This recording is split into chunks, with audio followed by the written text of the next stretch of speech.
Keberadaan Jenderal Purnawirawan TNI Bapak Tri Sutrisno, beliau pernah menjabat sebagai Wakil Presiden, mantan Panglima TNI, turut serta dalam menandatangani petisi Forum Purnawirawan TNI yang salah satu poinnya adalah meminta penggantian Wakil Presiden. Sungguh sesuatu yang mengagetkan bagi saya kehadiran Pak Tri Sutrisno di sana, dan beliau memberi restu dan turut menandatangani petisi tersebut. Sekarang kita mau membahas tentang peluang bisakah Gibran Rakabuming Raka dimakzulkan. Pertama, kita harus melihat alasan di dalam konstitusi, syarat-syarat pemakzulan seorang presiden dan wakil presiden. Pasal 6 Undang-Undang Dasar 1945 mengatur pemakzulan seorang presiden dan wakil presiden bisa dilakukan karena melakukan terhadap negara dan melaksanakan kewajibannya sebagai presiden atau wakil presiden. Itu syarat-syarat yang diatur untuk pemakzulan. Dan proses pemakzulannya sendiri bagaimana? Mulai di DPR kemudian mengajukan ke MPR, dan MPR meminta pendapat dari Mahkamah Konstitusi, dan kemudian Mahkamah Konstitusi memutuskan bisa atau sah dimakzulkan atau tidak. Kembali kepada Undang-Undang Dasar 1945 pasal 7 yang mengatur prosedur tersebut, dan pasal 24C Undang-Undang Dasar 45 yang mengatur tentang kekuasaan kehakiman Mahkamah Konstitusi. Dari sudut mana Gibran bisa kita lidik atau kita proses dalam pemakzulan sebagai wakil presiden? Ada satu celah yang bisa ditempuh jika memang serius para Forum Purnawirawan TNI ini untuk menindaklanjuti petisi yang telah disampaikan. Maka ada menurut saya satu celah yang bisa ditempuh untuk memproses Gibran Rakabuming Raka dalam proses pemakzulan.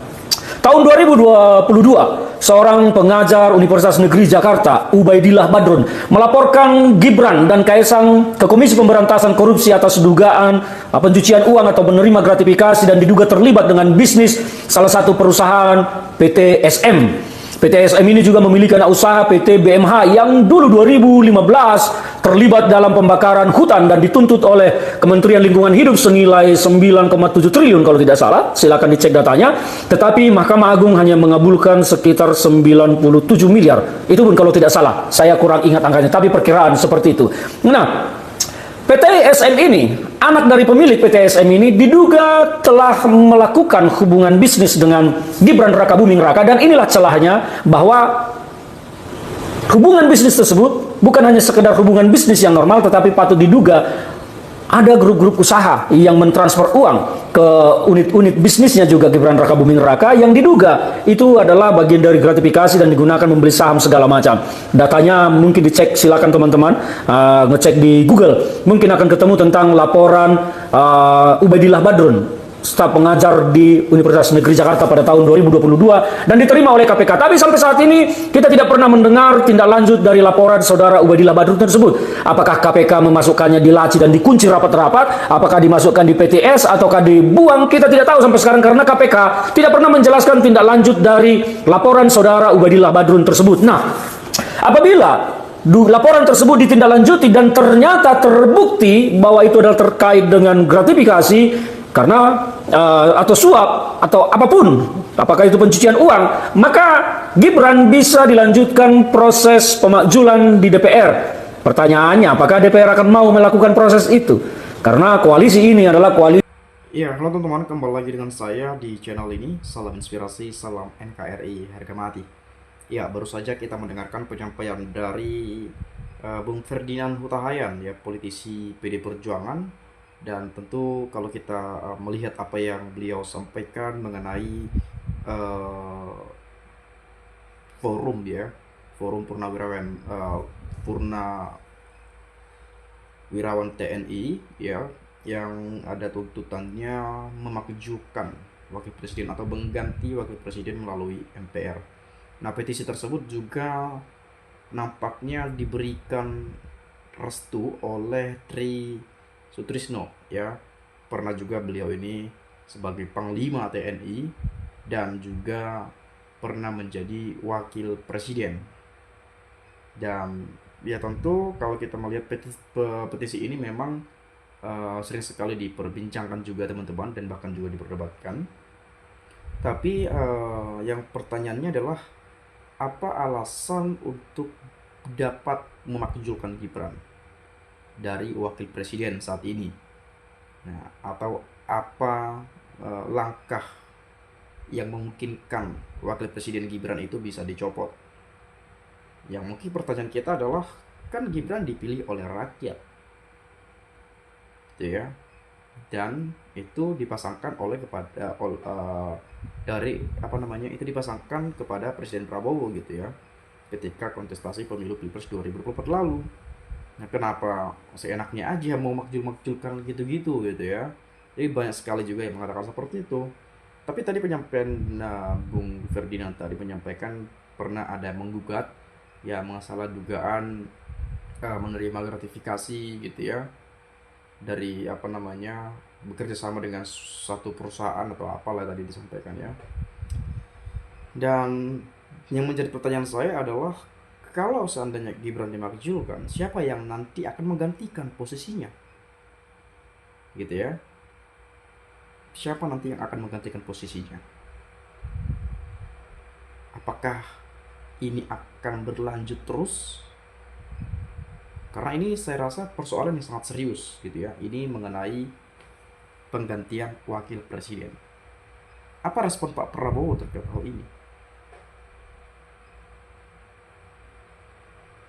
Teman-teman, mungkin kita bisa berpikir, wow ini kok begini banget gitu ya. Tapi memang di satu sisi banyak juga yang tidak suka kepada Gibran gitu ya, menduduki kursi wakil presiden saat ini. Saya nggak tahu alasannya apa gitu ya, tapi banyak sekali yang saya lihat. Nah, saya coba masuk kepada komentar teman-teman kita, misalnya dari Tamrin ya, Tamrin. Kalau pendapat dari Partai Golkar memang tidak peluang karena pengurus Partai Golkar banyak tersandung korupsi. Kami rakyat sudah tahu permainan busuk Partai Golkar tersebut ya. Apa prestasi Gibran? Kok tiba-tiba jadi wapres? Apa bapaknya yang ngangkat ketika masih jadi presiden? Rakyat Indonesia dipermalukan wapres yang tak bisa buat apa-apa. Kasihan Pak Prabowo, kerja sendiri. Indonesia ini banyak orang pandai-pandai yang layak jadi wapresnya Prabowo. Kalau itu sih semua kita tahu gitu ya. Banyak orang yang memang lebih berkompeten, mungkin yang pandai-pandai, yang cerdas-cerdas, yang bahkan pengalamannya sudah banyak, bahkan sekolahnya di luar, bahkan gelarnya sudah sampai S2, S3 gitu ya. Pernah memimpin, pernah berpengalaman sebagai gubernur ya. Tahu pernah di eksekutif, legislatif, yudikatif atau apapun itu. Ya, mungkin banyak gitu ya yang cocok juga. Tapi siapa orangnya gitu ya, nanti akan dicarikan juga sebetulnya kalau memang pemakzulan itu terjadi. Ya kan? Tapi kita akan lihat, menurut saya sih nggak segampang itulah gitu ya, nggak segampang itu juga gitu. Nah, kemudian ini sangat setuju jika wakil diganti orang yang lebih matang, dewasa dalam kepemimpinan agar lebih dihormati, disegani, dan lebih pengalaman dalam bernegara, karena bawahnya tidak kikuh atau enak dalam kesehariannya di istana. Makin cepat makin bagus. Cegah jangan sampai bocil Gibran menjadi presiden RI, NKRI akan semakin rusak dan kacau. Mohon secepatnya pencopotan Gibran dilaksanakan, ini suara masyarakat Indonesia. Tidak ada yang dapat merubah konstitusi, setiap warga negara berhak memilih dan dipilih, titik. Sangat setuju untuk pencopotan Gibran dari Wapres lebih cepat lebih baik. Wapres RI bocah Jokowi Gibran kalau tahu malu sebelum dicopot oleh purnawirawan, TNI, Polri, dan rakyat lebih baik ngaca diri, mundur diri, itu lebih mulia dan terhormat. Nah, ini saya setuju ya. Kalau pencopotan itu memang harus dilakukan, saya rasa mengundurkan diri itu jauh lebih mulia, jauh lebih terhormat daripada dicopot seperti itu atau dimakzulkan gitu ya. Jokowi itu sudah tamat, para pendukungnya itu hanya keselak bansos yang bertubi-tubi. Sekarang sudah tak ada lagi, tinggal buka mata lebar-lebar melihat kenyataan saat ini. Si Gibran kerjanya kesana kemari pantas Indonesia dan dunia orang mengatakan pelangap longo. Memang Rai ketek kalau ini. Tidak ada alasan Wakil Presiden Gibran dicopot, undang-undang telah menyetujui sah secara hukum Bawaslu dan KPU. Yang dituntut harusnya MK, Bawaslu dan KPU guys. Karena hasil dari pemilihan tipu-tipu, ini hasil pemimpin yang tidak bermutu. Akhir negara hancur akibat tidak ada ilmu pengetahuan dan wawasan yang luas. Setuju dengan Pak Tri Sutrisno, Gibran dipaksakan jadi wapres, ternyata kinerjanya nol. Apa salahnya kalau diganti? Masih banyak anak muda yang layak cerdas untuk gantikan Gibran. Nah, baru-baru ini juga kalau kita melihat ini juga sih tanda tanya dari saya juga sebetulnya gitu ya, yaitu memang kita berduka baru-baru ini ya kepergian Paus Fransiskus gitu ya, tapi yang diutus menghadiri saya nggak tahu diutus atau hadir sendiri atau diundang, nggak tahu juga, tapi nampaknya Pak Jokowi ada atau menghadiri pemakaman itu, dan ada kalau nggak salah Natalius Pigai gitu ya. Kenapa bukan Gibran? Gibran katanya nggak ada di sana ya, tapi saya kurang tahu juga sih sebetulnya, tapi yang saya dengar sih seperti itu. Kenapa nggak wakilnya gitu ya, itu yang menjadi pertanyaan kita juga. Atau mungkin sibuk dalam negeri kali ya. Nah, yang terakhir, banyak celah Gibran bisa diturunkan dari Wapres. Hampir semuanya salah, bahkan tidak ada satupun yang benar. Pertama, umur belum cukup untuk menjadi seorang wakil presiden. Ijazahnya diragukan keasliannya, sama seperti bapaknya. Melanggar hukum, menabrak berbagai macam hukum agar bisa lolos jadi wapres dan lain-lain. Ya, bagaimana pendapat Anda perihal hal ini? Boleh silahkan sampaikan di video ini. Itu saja, saya ucapkan terima kasih. Sekali lagi, salam inspirasi, salam NKRI, harga mati.